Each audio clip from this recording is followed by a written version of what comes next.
Sir Kannan Gopalakrishnan. He was working as a senior architect at Engineering Design Research Centre, L&T Construction, India's largest construction company. He's also worked on projects ranging from institutional buildings to international airports, apartment complexes to aircraft hangars.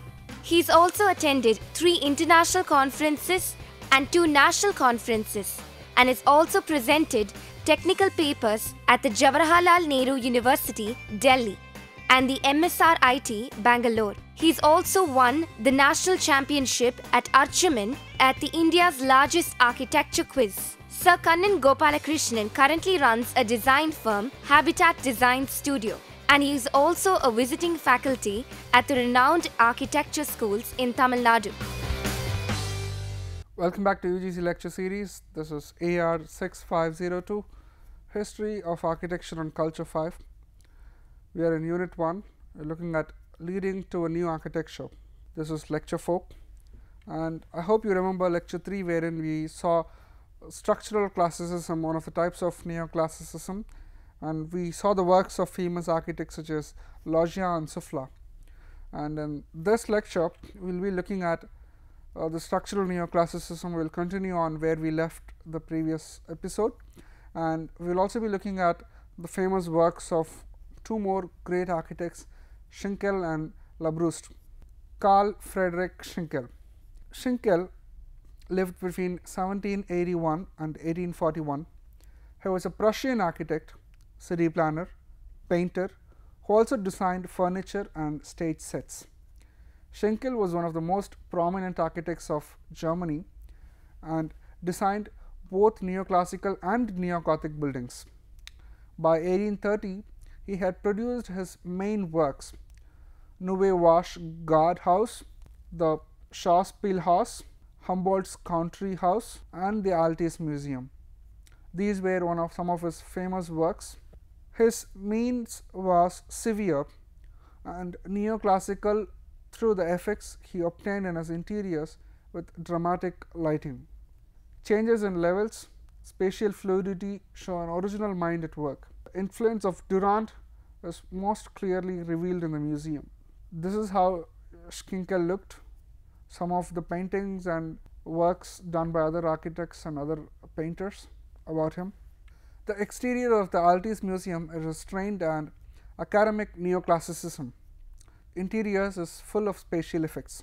A 2-story entrance space within the portico, incorporating a fine double staircase, a splendid domed sculptured hall, a pictured gallery with hanging screens placed at right angles to the windows for best lighting effects. Schinkel's pupils and his successors followed the informality of his later works rather than rigidity of the classical style. These are some of the famous works of Carl Friedrich Schinkel. The basic principles of neoclassicism are all there, columns, pediments and everything, but there is a difference between the works of Souffla and Schinkel. Becoming the state architect of Prussia in 1815, Schinkel executed many commissions for King Frederick William III and other members of the royal family.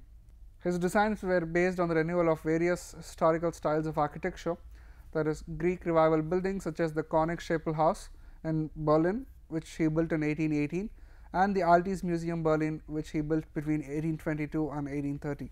Let us take a look at the Altes Museum, where we can see Schinkel's real genius mind at work.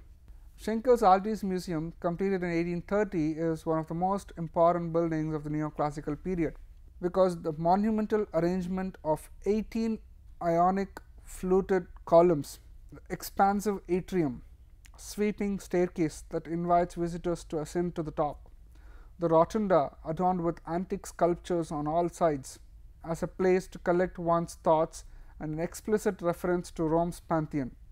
This is how the building looks, and you can see how the row of columns here in the front gives a sense of grandeur. You can see the inviting steps, you can clearly see the sculptures on the top.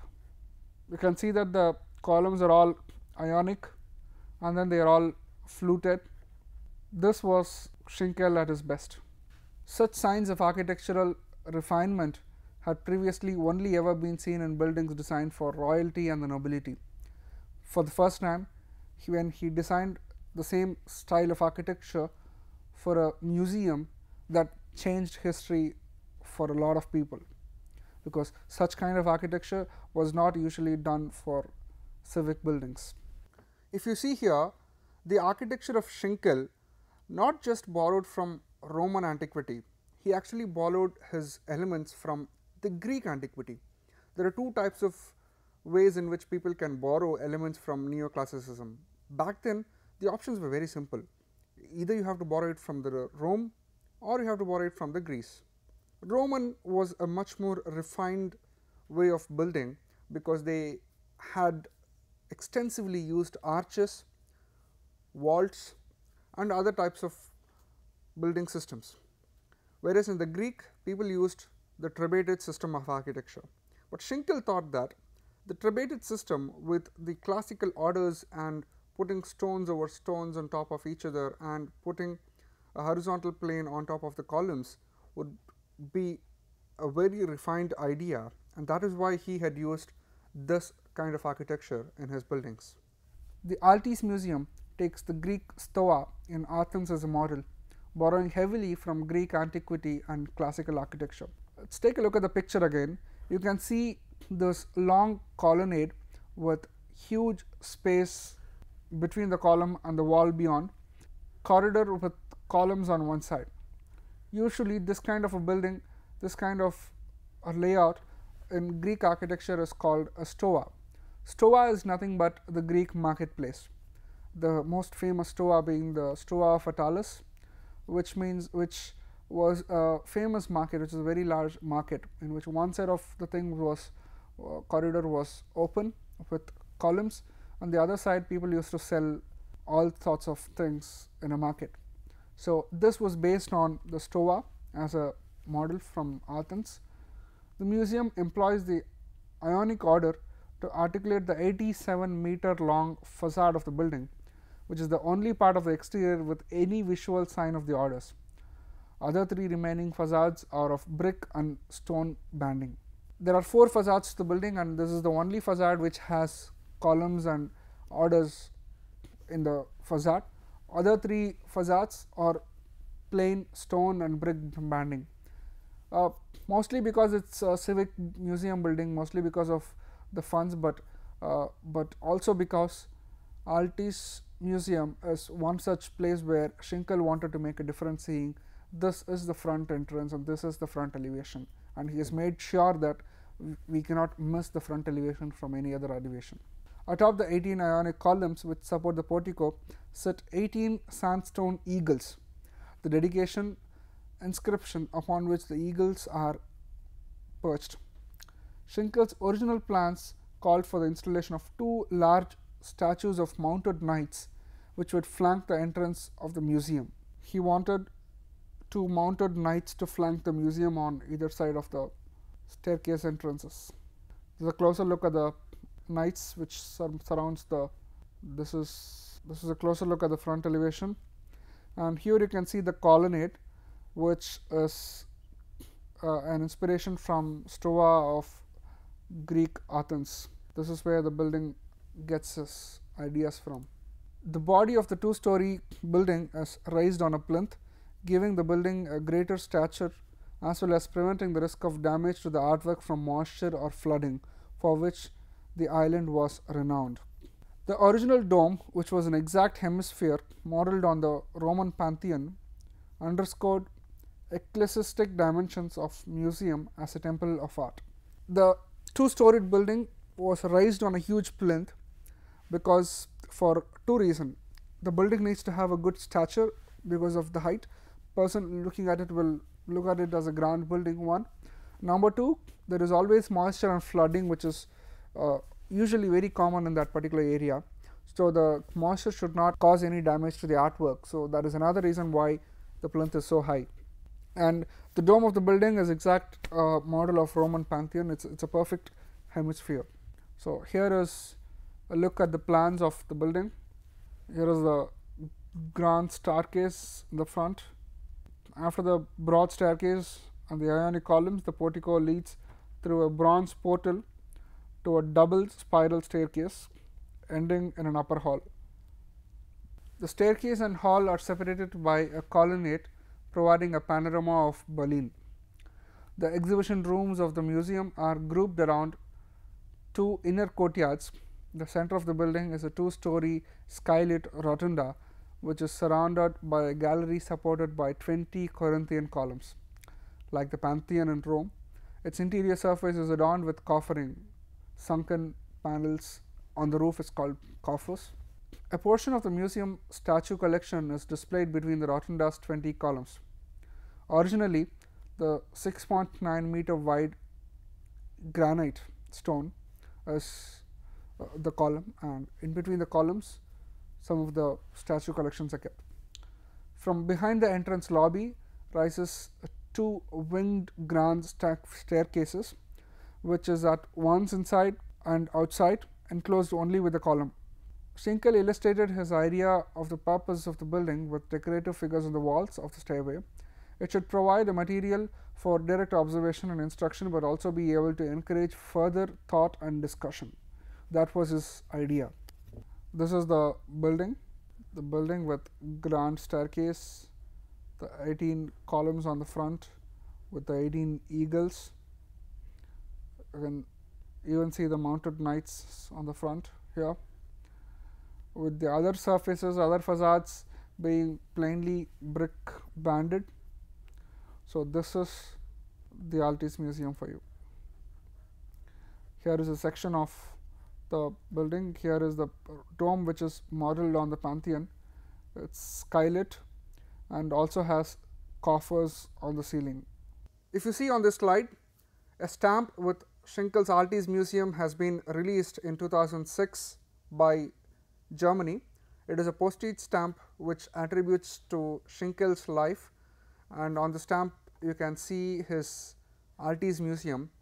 You can see very clear neoclassical evidences on the other side, the side that is facing the river, and then you can see powerful Greek features on the wall facing this side. You see this series of columns, colonnades, and then the trabeated architecture over here, and straight contrast to this facade is the adjacent facade with window elements placed exactly one top of each other, the kind of architecture which you would see normally in neoclassical architecture.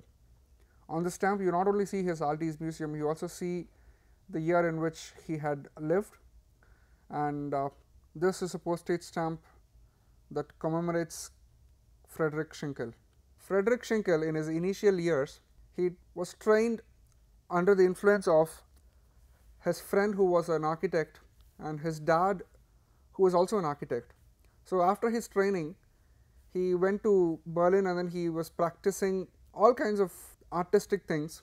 He primarily did paintings. He started his career as a painter and then he moved on to design sets for various plays and music events. This is one such stage event which he had painted. Mozart, the famous musician, had come to Berlin and he was performing the magic flute, and this is the stage which Schinkel painted for Mozart. Look at the star spangled banner on which he has seated Mozart for his concert. These are some of the other buildings that was designed by Friedrich Schinkel. Again, if you can see here, you can see very powerful influence of the Greek architecture here. You can see the 6 columns in Ionic style surmounted by a pediment on top, and you can see the pediment repeating itself onto the higher plane. But then on the higher story you will not see columns, but instead of columns we see symmetrically arranged windows, again windows one on top of each other, which clearly is an element which is often used and abused in neoclassical architecture. See the elements on either sides of the staircases, typical neoclassicist architecture. These are the other buildings that was designed by Schinkel. This is a building that was influenced by Tempietto San Pietro in Rome, designed by Bramante, and he has tried to reproduce that style here.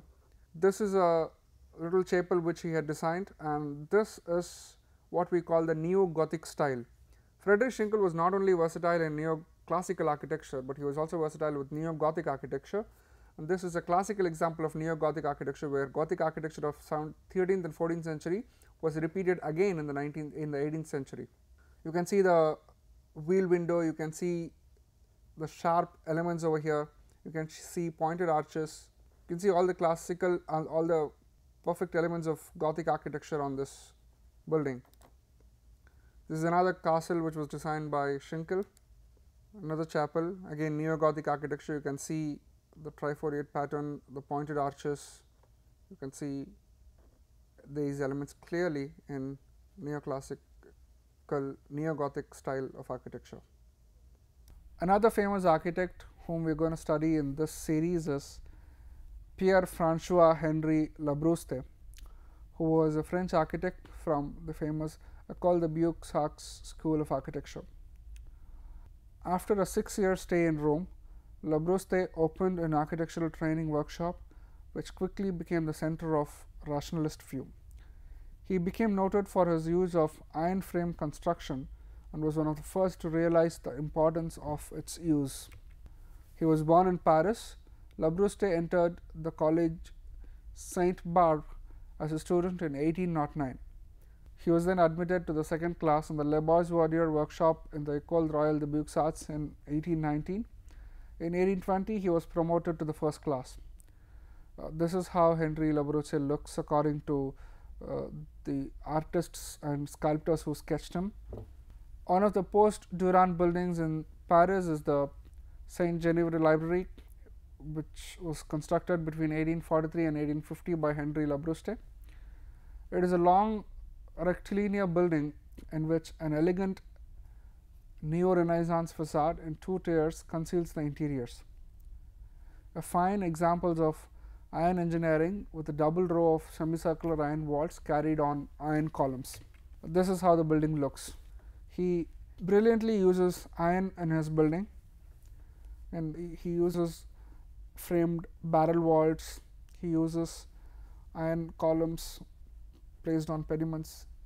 Labrouste's design consists of a perimeter wall of books enclosing a rectilinear space and supporting an iron framed barrel walled roof, which is divided into 2 halves and further supported in the center of the space by a line of iron columns. This is one end of the wall, and there is another end of the wall which has books on both ends, and this is a double barrel vault. This is again supported by a series of iron columns right in the middle. The Bibliothèque Nationale de France is the National Library of France, located in Paris. It is intended to be the repository of all that is published in France. Structure brought to light the first solo exhibition of Labrouste's work in the United States establishes his work as a milestone in the modern evolution of architecture. The exhibition includes over 200 works from original drawings, from many of them were watercolor, haunting beauty and precision, to vintage and modern photographs, films, architectural models and fragments. Labrouste made an invaluable impact on the 19th century architecture through his exploration of the new paradigms of space, materials, luminosity in places of great public assembly. His 2 magisterial glass and iron reading rooms of Paris, the Bibliothèque Saint Genevieve and the Bibliothèque Nationale, gave form to the idea of the modern library as a temple of knowledge and as a space of contemplation.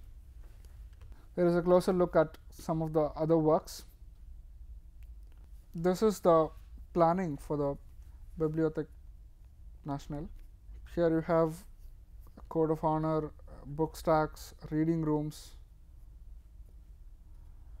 gardens, book binding areas, cataloging, offices. Labrouste also sought a redefinition of architecture by introducing new materials and new building technologies. His spaces are at once overwhelming in the daring modernity of their exposed metal frameworks, lightweight walls, brightness, and immersive in their timelessness. The oval reading room, Labrouste reading room, and a stacks area at the Bibliothèque Nationale de France in Paris is a treat to watch. The second room was designed by Henri Labrouste in 1854, and the oval reading room was added in 1875 by Jean-Louis Pascal. The library currently holds 30 million items and was expanded to a newer building in 1996. The ferrous structure of this reading room, a spine of slender cast iron ionic column dividing the space into twin aisles, supporting the ironwork arches that carry barrel walls of plaster reinforced by iron mesh, has always been revered by modernists for its introduction of high technology into a monumental building. This part of time, this technology was very advanced because they never had to use iron pillars to support roof, because the ceiling itself was made of plaster. It was reinforced by iron mesh, and the iron mesh supported again the reinforcement. The barrel vault is again supported by iron columns in the middle. This kind of technology has never seen earlier. The walls became so lightweight, and it was always been revered by even later modernists for introducing such a highly technological advanced building into such a monumental size. Laboratory structure stands at the Saint Genevieve Hall across the street from the Pantheon in the Latin Quarter. Some of the pictures of the interiors of the building. This complex consists of a reading room covered by an iron and glass roof, carried on 16 cast iron columns, and a multi-story wrought iron and cast iron book rack. The roof of the main reading room is a cluster of 9 domes faced with ceramic panels and circular openings for lighting the interior. The elegance of the cast iron roof structure contrasts with the masonry walls around the perimeter. In this lecture, we have tried to understand elements of neoclassicist architecture, its types, and further explanations about how structural neoclassicism works. We also tried to understand the main architects who were responsible for the growth and development of neoclassicism, along with the famous architects which we saw in the previous episode. We also saw works of Schinkel and Labrouste in this episode, and with this we should be able to answer the following questions. What is the difference between structural and romantic neoclassicism in its context? Explain the philosophy and building style of Schinkel with an example. Explain the philosophy of building style of Labrouste with an example. I look forward to see you in next episode with more information. Thank you.